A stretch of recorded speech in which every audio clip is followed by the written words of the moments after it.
साहिब बंगी सतनाम। तो आज सतारा में राजापुर क्षेत्र में ये मूल ज्ञान का प्रचार होने जा रहा है। बहुत बड़े भाग हैं उन जीवों के जो आज इस सत्संग को सुन पाएंगे, और उससे भी बड़े भाग हैं उन जीवों के जो इस सत्संग को थोड़ा सा भी समझ पाएंगे। क्योंकि सुनना आसान है, आए बैठे घंटा 2 घंटा सुन के चले गए, लेकिन इस सत्संग को समझना बहुत मुश्किल है। इस सत्संग को समझने के लिए पूर्ण विवेक की जरूरत पड़ती है। आपको विवेकी होना पड़ेगा, समझदार होना पड़ेगा, नहीं तो ये सत्संग बिल्कुल भी समझ में नहीं आएगा।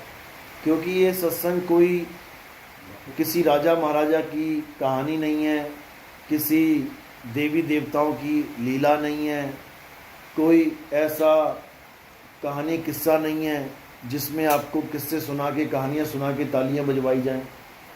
ये सत्संग मूल ज्ञान का सत्संग है। मूल ज्ञान का मतलब आत्मज्ञान। यहाँ पे किसकी महिमा गाई जाएगी? केवल और केवल आत्मदेव की। और आत्मा ही इस दुनिया का एकमात्र सत्य है, जिसकी महिमा सारे वेद, पुराण, गीता, भागवत, सारे संतों की वाणियाँ, सारे ग्रंथ, हर प्रकार का जितना भी इस दुनिया में ज्ञान है, ये सब आत्मा की ही महिमा गाता है, डायरेक्ट या इनडायरेक्ट। तो आज उसी आत्मा को अच्छे से समझने की कोशिश करेंगे, जिस आत्मा की वजह से हमारा पूरा संसार, हमारी पूरी दिनचर्या काम कर रही है। सुबह से उठते हैं और रात में सोते हैं, बीच में कितना भी काम तुम कर रहे हो, सब किसकी वजह से हो रहा है? आत्मा की वजह से। बिना आत्मा के एक पत्ता भी नहीं हिल सकता, आपकी एक उंगली भी नहीं हिल सकती। अगर आत्मा ने शरीर को छोड़ दिया तो समझो खेल खत्म।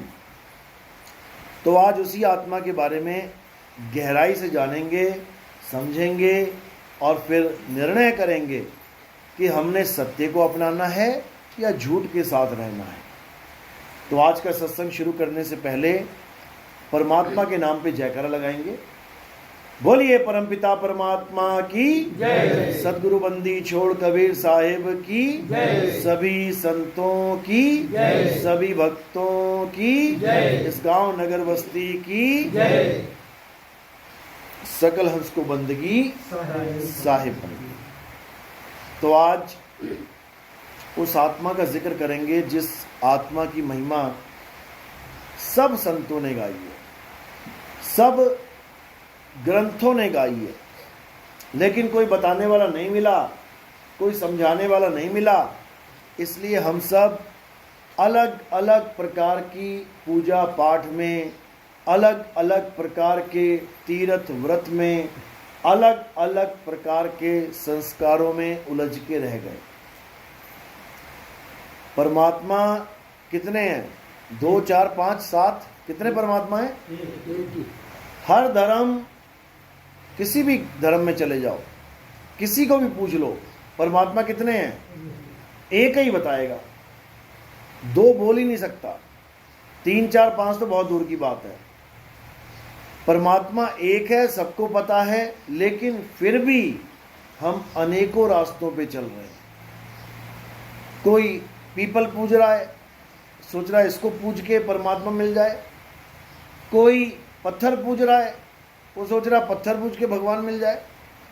कोई तुलसी पूज रहा है, कोई हवन कर रहा है, कोई यज्ञ कर रहा है, कोई तीर्थों में स्नान कर रहा है, कोई पर्वतों की परिक्रमा करने में लगा है, कोई नदियों की परिक्रमा कर रहा है। ये सब अलग अलग अलग अलग अपना अपना ज्ञान लेके बैठ गए, जबकि परमात्मा एक है। अगर परमात्मा एक है तो उसे पाने का तरीका भी एक ही होगा, लेकिन वो तरीका हमें मिला नहीं, तो हमने क्या किया? अपने मन के ही तरीके बना डाले। 2 ही प्रकार का ज्ञान है इस दुनिया में, या तो गुरुमुख या फिर मनमुख। बस दो ही चीजें हैं। तुम दो ही लोगों के कहे पे चल सकते हो। अगर गुरु बना लिया फिर तो गुरु के कहे पे चलोगे, गुरुमुख हो गए। और अगर जिसने गुरु नहीं बनाया तो उसका गुरु कौन है? मन। सुबह से लेके शाम तक तुम किसका कहा मानते हो? मन का। तुम सो रहे हो मजे से, मम्मी आई, उठ जा बेटा, उठ जा उठ जा। अब कब उठेगा वो? ऐसे नहीं उठेगा। कब उठेगा? जब उसका मन करेगा, जब मन अंदर से आवाज देगा उठ जा, एकदम उठ जाएगा। और अगर मन ने कह दिया ना, अरे बोलने दे, सोता रहे तू, मजे कर, और सो ले, थोड़ा आधा घंटा और सो ले, हैं मम्मी बोल रही है बोलने दे, मैं सो जाता हूं।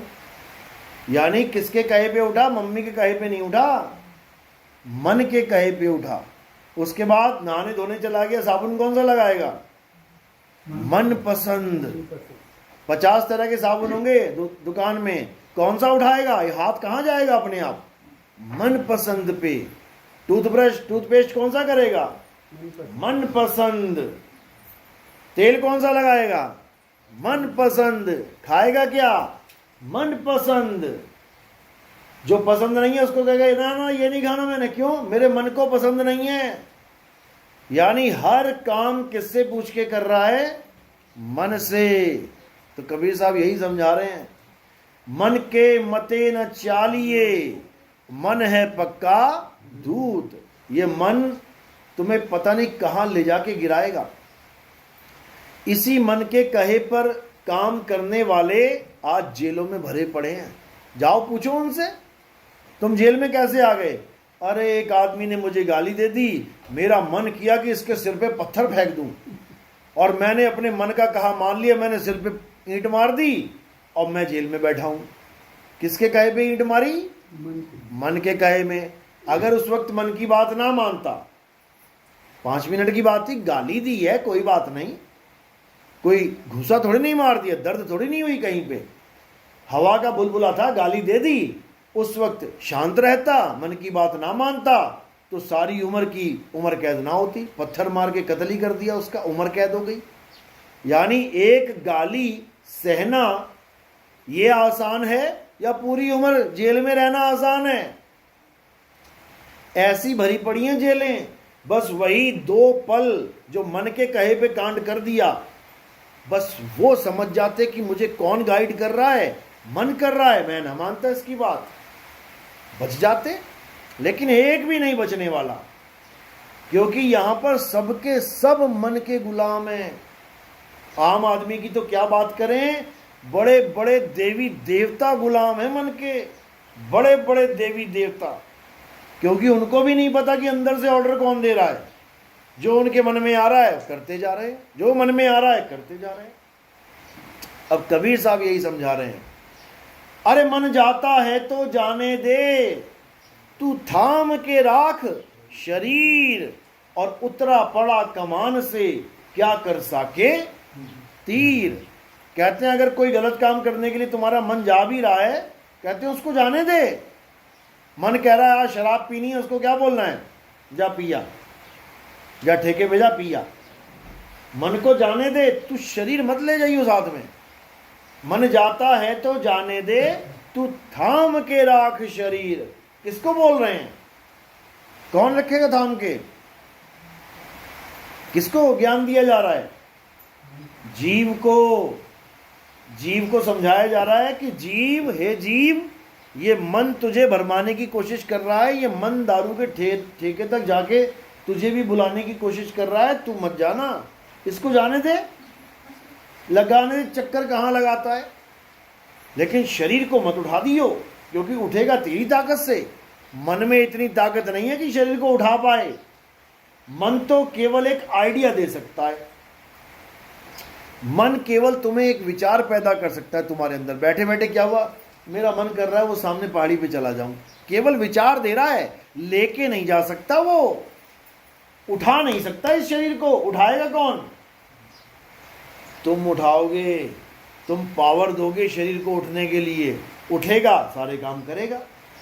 तो इसी प्रकार ये जो मन है, असल में यही हमारा सबसे बड़ा शत्रु है, दुश्मन है, लेकिन हम इसे सबसे अच्छा दोस्त मान बैठे।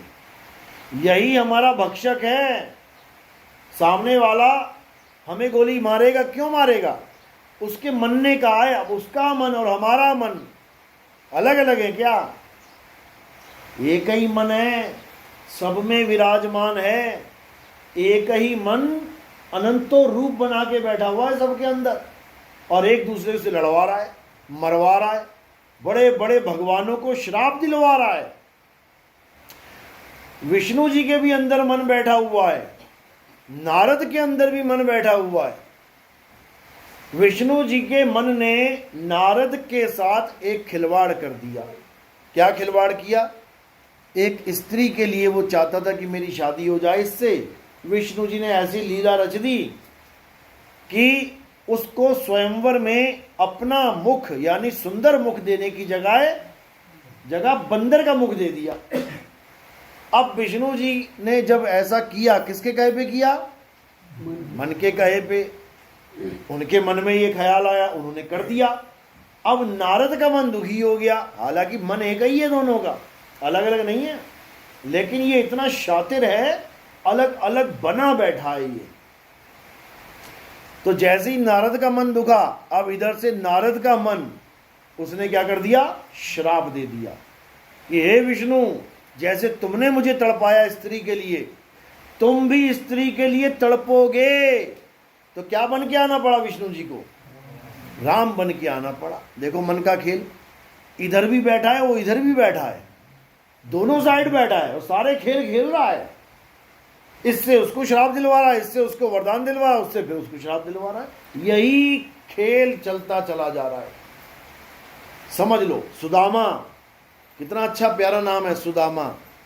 कृष्ण जी का परम भगत था। कृष्ण जी ने उसके चरण धो के पिए थे।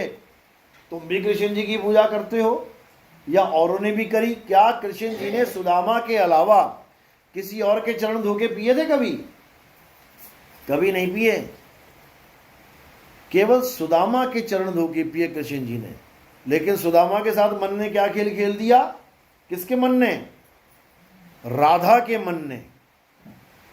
जब सुदामा गोलोक को चले गए, गोलोक धाम, कृष्ण जी के धाम, जिसको ये वृंदावन वाले कहते हैं, कोई बिरला पहुंचता है गोलोक। जो कृष्ण जी की परम भक्ति करता है, वो सुदामा पहुंच गया गोलोक। उसके बाद वहां पर भी राधा ने उसको ऐसा श्राप दे दिया कि बेचारे को राक्षस बन के आना पड़ा दुनिया में। शंखचूड़ नाम का राक्षस बन के पैदा होना पड़ा। कृष्ण जी के परम मित्र को, परम भगत को किसने बनाया राक्षस? उसको मन ने बनाया। मन ही वरदान, मन ही श्राप देता है। और ये सारा खेल वरदान और श्राप का ही है। तुम्हें जितने भी देवताओं के दर्शन हो रहे हैं मंदिरों में, ये सब श्रापित हैं। सबको श्राप लगे हुए हैं, समझे? राम जी को भी श्राप लगा था, विष्णु जी को भी श्राप लगा है, कृष्ण जी को भी श्राप लगा है, हनुमान जी को भी श्राप लग गया था। कोई बचा श्राप से? देवताओं के राजा इंद्र को भी श्राप लगा हुआ है। ये सारे श्रापित देव हैं, श्रापित भगवान हैं। विष्णु जी को नारद ने श्राप दिया, राम जी को बाली ने श्राप दिया, कृष्ण जी को उस ऋषि ने श्राप दिया, और उसने भी दिया कि तेरा कुल ही नाश हो जाए, तूने मेरा कुल नाश किया, तेरा भी यदुवंश नाश हो जाए। तो सबको श्राप ही लगे हुए हैं यहां पे। सीता को भी श्राप लगा हुआ था, समझ लो। गंगा को भी श्राप लगा हुआ था, तभी धरती पे आई भीष्म पिता मां की मां बन के।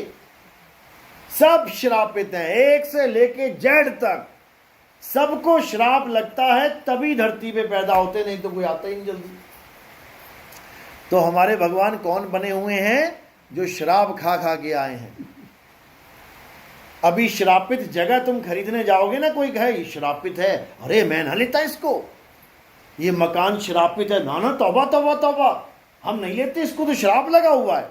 अरे तुम्हारे भगवानों को श्राप लगे हुए हैं, तुम उनको पूज रहे हो। पूजना किसे है? जिसको कभी श्राप नहीं लग सकता। किसको नहीं लग सकता? सारी दुनिया के सारे भगवान खड़े हो जाएं, जितने भी तुम मानते हो, सारी दुनिया के ऋषि मुनि खड़े हो जाएं, सारी दुनिया के पीर पैगंबर खड़े हो जाएं, सारी दुनिया के जैन मुनि बुद्धिस्ट सारे खड़े होके श्राप दे दें कि आत्मा तू मर जा, मर जाएगी क्या? नहीं मर सकती।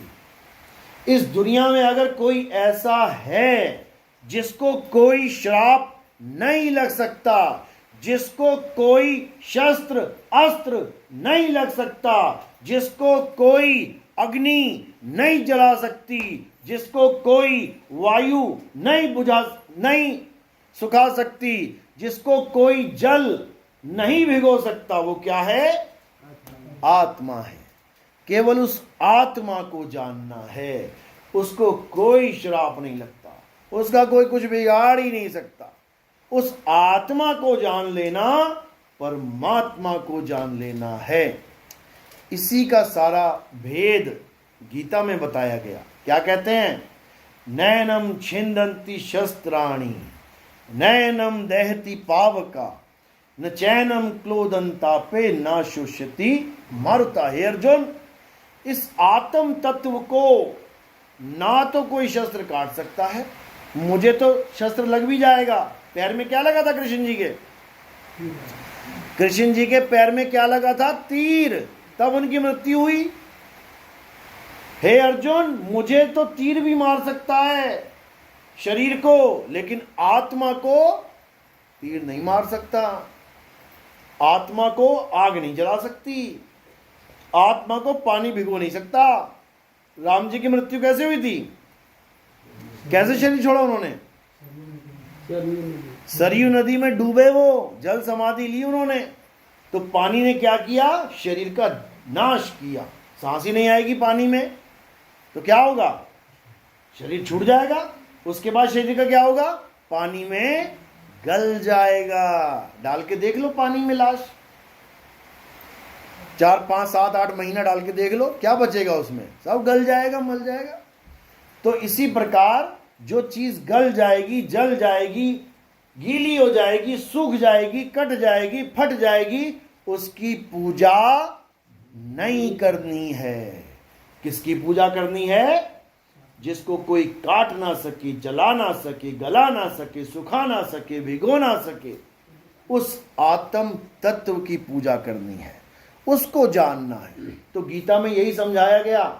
अध्याय 2 16वां श्लोक क्या कहते हैं? हे अर्जुन, इस दुनिया में 2 प्रकार के तत्व हैं, एक असत्य और एक सत्य, और 2 ही प्रकार के पुजारी हैं, एक असत्य के पुजारी और एक सत्य के पुजारी।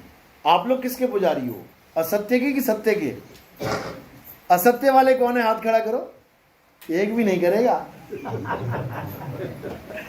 सत्य के पुजारी कौन है? हाथ खड़ा करो। ये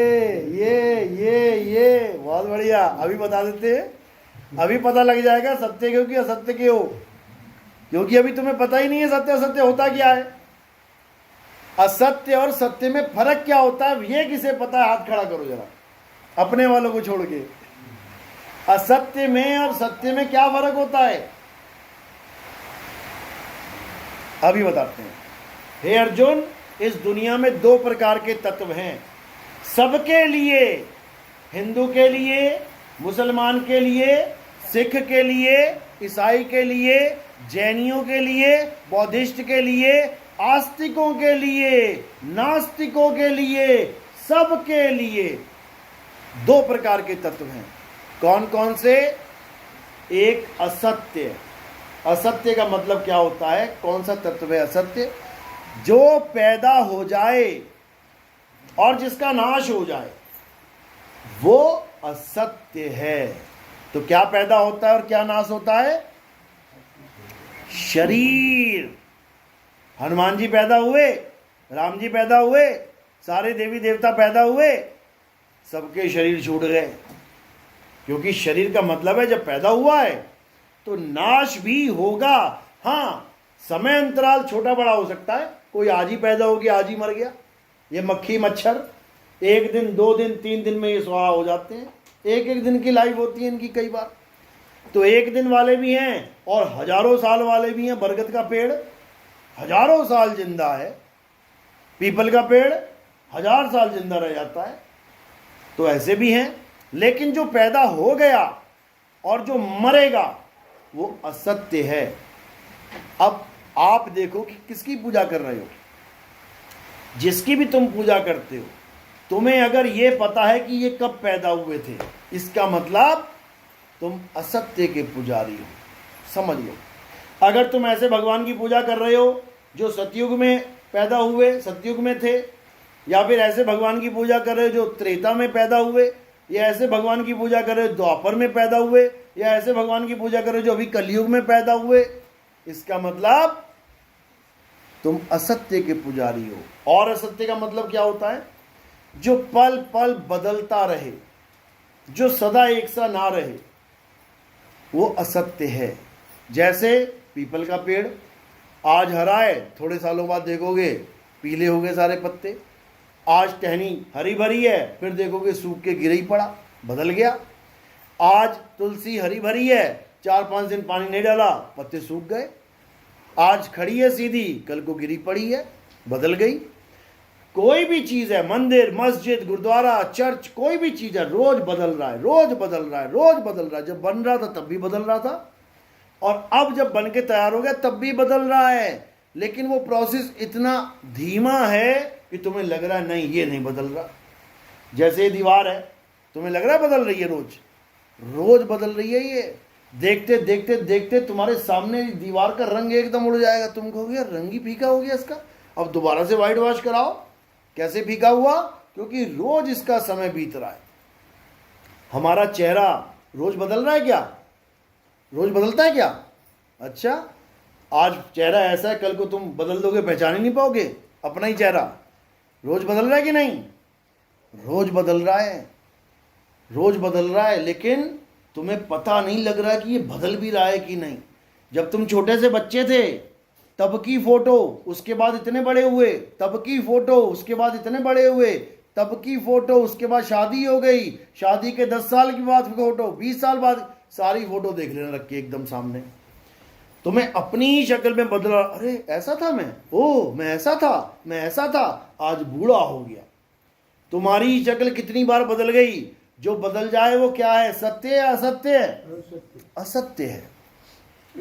यानी अगर तुम किसी ऐसी चीज की पूजा कर रहे हो जो छोटा सा था, फिर बड़ा हुआ, फिर और बड़ा हुआ, फिर और बड़ा बलशाली हो गया, इसका मतलब असत्य के पुजारी हो तुम। अब लगा लो सारे भगवानों को, छोटे से की पूजा करते हैं, बड़े के भी पूजा करते हैं, जवान की भी करते हैं, सब असत्य है, सब झूठ है, ये सब झूठ है। अब कोई कहे हम किसी की पूजा नहीं करते, हम मंदिर नहीं जाते, मस्जिद नहीं जाते, हम तो केवल नाम जपते हैं, गुरु जी ने नाम दिया है, हम नाम जपते हैं। अब उनको क्या बोले, सत्य है कि असत्य है? वो तो किसी शरीर की पूजा भी नहीं कर रहे, तो कैसे पता लगेगा? लेकिन मीटर तुम्हारे पास है, मीटर लगा के चेक कर लो। कौन सा नाम जपते हो? मैं जी कबीर का नाम जपता हूँ, हम कबीर पंथी हैं। कोई कबीर पंथी कहे मैं कबीर कबीर जपता हूँ, ये नाम सत्य है? अच्छा, अभी देख लेते हैं। अगर ये बदल गया तो इसका मतलब ये असत्य है, क्योंकि सत्य कभी बदलता नहीं है। अब चेक करने का तरीका देख लो। अब मेरे मुंह से आवाज निकलेगी कबीर, अब आपने देखना है बदल रही है कि नहीं बदल रही है। कबीर बदली कि नहीं? बदल गई। बदल गई यानी सत्य है कि असत्य है? असत्य है। अब तुम अपनी अपनी आवाजें निकाल लेना घर जाके, जो तुम नाम जपते हो। अगर बदल गया असत्य है, याद रखना। चाहे कोई भी नाम है, कोई भी A to Z, अगर तुम उसको जप रहे हो और सोच रहे हो कि ये असली नाम मिल गया मुझे, तो इसका मतलब अभी नहीं मिला। अगर बदल जाए तो जो असली नाम है वो कभी नहीं बदलता, कभी नहीं। उस नाम को क्या बोलते हैं? अखंड नाम। अखंड शब्द, अखंड का मतलब क्या होता है? जिसका कभी खंड ना हो, टूटे ना। देखो कैसे टूटता है, का बी टूट गया, का बी र टूट गया। इसी को कहते हैं टूटना, यानी बदल जाना। तो इन नामों में माया का प्रभाव है, इसीलिए टूट रहा है। अब कई लोग करते हैं कान में उंगलियां डाल के, कहते हैं हम तो शब्द सुनते हैं। उनका कौन सा शब्द है? कहते हैं 5 तरह के शब्द है, हमारे गुरुजी ने बताया है। पहले एक शब्द आएगा, फिर दूसरा आएगा, फिर तीसरा आएगा, फिर बदल रहा है। पहले घंटे की आवाज आई, फिर वीणा की आवाज बदल रही है, फिर बांसुरी की आवाज आई, सारंगी की आवाज आई, बदल रही है। जहां भी बदलाव हो रहा है वो सत्य है या असत्य है? असत्य है। यानी इस दुनिया में जितने भी लोग जितने भी प्रकार की पूजा पाठ कर रहे हैं वो सब असत्य है। तो फिर सत्य क्या है? ये कहां मिलेगा? सत्य तुम्हारे पास है। कहीं जाने की जरूरत नहीं है कि कहीं मार्केट में जाके सत्य खरीदने जा रही हो। सत्य तुम्हारे पास है, लेकिन तुम्हें उसका नहीं एहसास है। इसीलिए हमारा जन्म सफल नहीं हो पा रहा है। अब सत्य क्या है? गीता क्या बताती है? हे अर्जुन, सत्य अखंड है। सत्य का कभी जन्म और कभी नाश नहीं होता। और वो सत्य क्या है?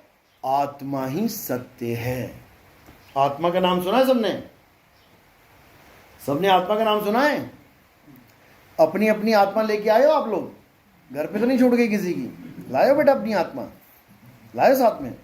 चेक करके देखो कहाँ रखी है, हाथ लगा के देखो आत्मा कहाँ रखी है। हाथ में है। सब अपनी अपनी आत्मा लेके आए हैं। क्या प्रूफ है? क्योंकि अगर आत्मा साथ ना लाते तो ये शरीर यहां पहुंच ही नहीं पाता। और अगर रास्ते में कहीं आत्मा इस शरीर को छोड़ देती तो ये वहीं गिर जाता।